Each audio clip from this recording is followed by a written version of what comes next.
शान्ताकारं भुजगशयनं पद्मनाभं सुरेशं विश्वाधारं गगनसदृशं मेघवर्णं शुभांगं लक्ष्मीकान्तं कमलनयनं योगविद्याभिगम्यं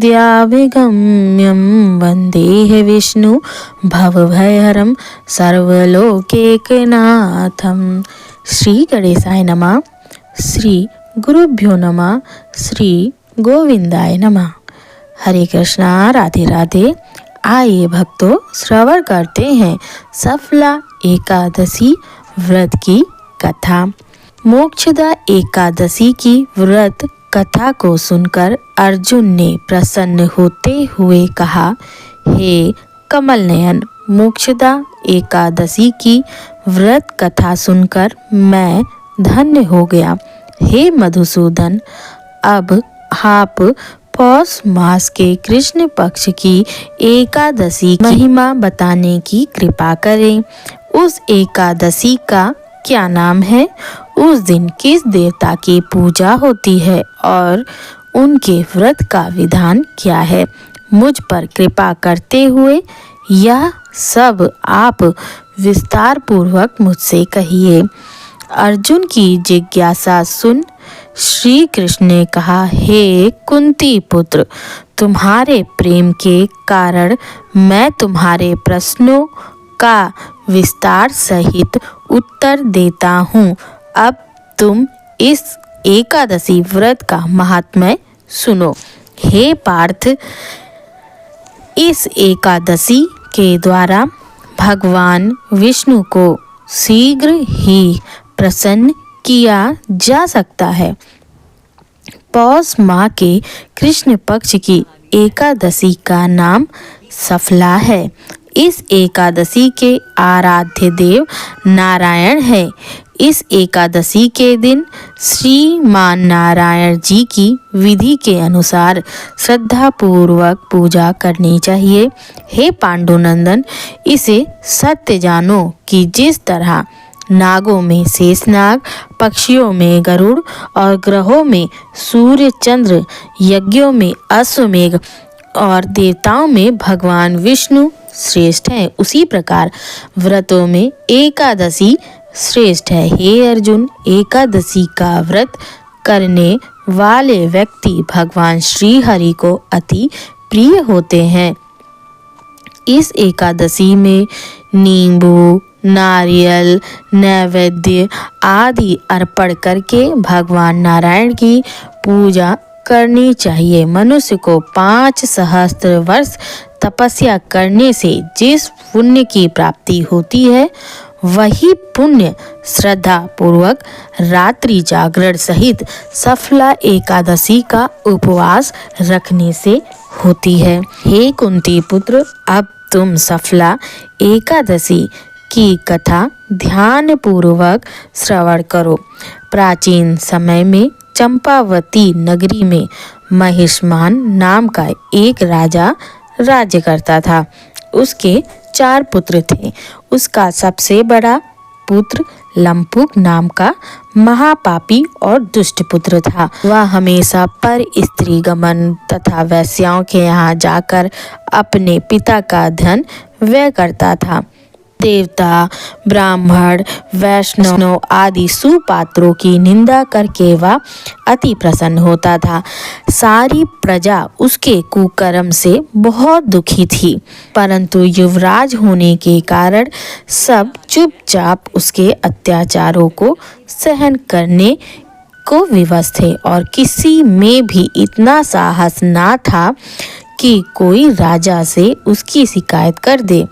परंतु बुराई अधिक समय तक पर्दे में नहीं रहती। एक दिन राजा महिष्मान को लुम्पक के कुकर्मों का पता चल ही गया। तब राजा अत्यधिक क्रोधित हुए और उन्होंने लुम्पक को अपने राज्य से निकाल दिया। पिता द्वारा त्यागते ही लुम्पक को और सभी ने भी त्याग दिया। अब वह सोचने लगा कि मैं क्या करूं, कहाँ जाऊं। अंत में उसे रात्रि को पिता के राज्य में चोरी करने की ठानी। वह दिन में राज्य से बाहर रहने लगा और रात्रि को अपने पिता की नगरी में जाकर चोरी तथा अन्य बुरे कर्म करता था। रात में वह जाकर नगर निवासियों को मारता तथा कष्ट देता। वन में वह निर्दोष पशु पक्षियों को मारकर उनका भक्षण किया करता था। किसी रात जब वह नगर में चोरी आदि करते पकड़ा भी जाता तो राजा के डर से पहरेदार उसे छोड़ देते। कहते हैं कभी कभी अनजाने में भी प्राणी ईश्वर की कृपा का पात्र बन जाता है। ऐसा ही कुछ लुम्पक के साथ भी हुआ।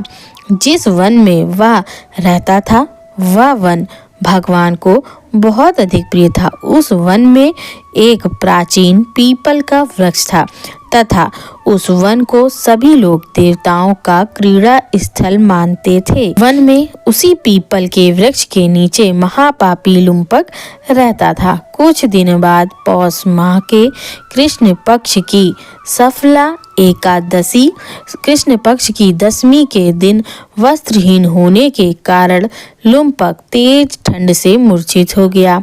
ठंड के कारण वह रात को सो न सका और उसके हाथ पैर अकड़ गए। वह रात बड़ी कठिनाई से बीती किंतु सूर्य के उदय होने पर ही उसकी मूर्छा नहीं टूटी। वह ज्यों का त्यों पड़ा रहा। सफला एकादशी की दोपहर तक वह पापी मूर्छित ही पड़ा रहा। जब सूर्य के तपने से उसे कुछ गर्मी मिली तब दोपहर में कहीं उसे होश आया और वह अपने स्थान से उठकर किसी प्रकार चलते हुए वन में भोजन की खोज में फिरने लगा। उस दिन वह शिकार करने में असमर्थ था, इसलिए पृथ्वी पर गिरे हुए फलों को लेकर पीपल के वृक्ष के नीचे गया। तब तक भगवान सूर्य अस्त हो चुके थे। भूखा होने के बाद भी वह उन फलों को ना खा सका क्योंकि वह तो नित्य जीवों को मारकर उनका मांस खाता था। उसे फल खाना तनिक भी अच्छा नहीं लगा, अतः उसने उन फलों को पीपल की जड़ में के पास रख दिया और दुखी होकर बोला, हे ईश्वर, यह फल आपको ही अर्पण है, इन फलों से आप ही तृप्त हो। ऐसा कहकर वह रोने लगा और रात को उसे नींद नहीं आई। वह सारी रात रोता रहा। इस प्रकार उस पापी से अनजाने में ही एकादशी का उपवास हो गया। उस महापापी के इस उपवास तथा रात्रि जागरण से भगवान श्री हरि बहुत प्रसन्न हुए और उसके सभी पाप नष्ट हो गए। सुबह होते ही एक दिव्य रथ अनेक सुंदर वस्तुओं से सजा हुआ आया और उसके सामने खड़ा हो गया। उसी समय आकाशवाणी हुई, हे युवराज, भगवान नारायण के प्रभाव से तुम्हारे सभी पाप नष्ट हो गए। अब तुम अपने पिता के पास जाकर राज्य प्राप्त करो। जब यह आकाशवाणी लुम्पक ने सुनी तो वह अत्यंत प्रसन्न होते हुए बोला, हे प्रभु, आपकी जय हो। ऐसा कहकर उसने सुंदर वस्त्र धारण किए और फिर अपने पिता के पास गया। पिता के पास पहुंचकर उसने सारी कथा पिता को सुनाई। पुत्र के मुख से सारा वृतांत सुनने के बाद पिता ने अपना सारा राज्य तत्क्षण ही पुत्र को सौंप दिया और स्वयं वन में चला गया। अब लुम्पक शास्त्रानुसार राज्य करने लगा। उसकी स्त्री, पुत्र आदि भी श्री विष्णु के परम भक्त बन गए। वृद्धावस्था आने पर वह अपने पुत्र को राज्य सौंपकर भगवान का भजन करने के लिए वन में चला गया और अंत में परम पद को प्राप्त हुआ। हे पार्थ, जो मनुष्य श्रद्धा व भक्ति पूर्वक इस सफला एकादशी का उपवास करते हैं उनके सभी पाप नष्ट हो जाते हैं और अंत में मुक्ति प्राप्त होती है। हे अर्जुन, जो मनुष्य इस सफला एकादशी के महात्म्य को नहीं समझते उन्हें पूंछ और सींगों से विहीन पशु ही समझना चाहिए। सफला एकादशी के महात्म्य को पढ़ने अथवा श्रवण करने से प्राणी को यज्ञ राजस्व यज्ञ के समान फल की प्राप्ति होती है। भक्तों, यह एकादशी भगवान श्री हरि विष्णु के अति कृपालु होने का एहसास दिलाती। यदि कोई मनुष्य अज्ञानवश भी प्रभु का स्मरण करे तो प्रभु उसे उस स्मरण का संपूर्ण फल प्राप्त कराते हैं। यदि मनुष्य निश्चल भाव से अपने पापों की क्षमा मांगे तो भगवान उसके बड़े से बड़े पापों को भी नष्ट कर देते हैं। लुम्पक जैसा महापापी भी भगवान श्री हरि की कृपा से वैकुंठ को प्राप्त हुआ। जय श्री कृष्ण।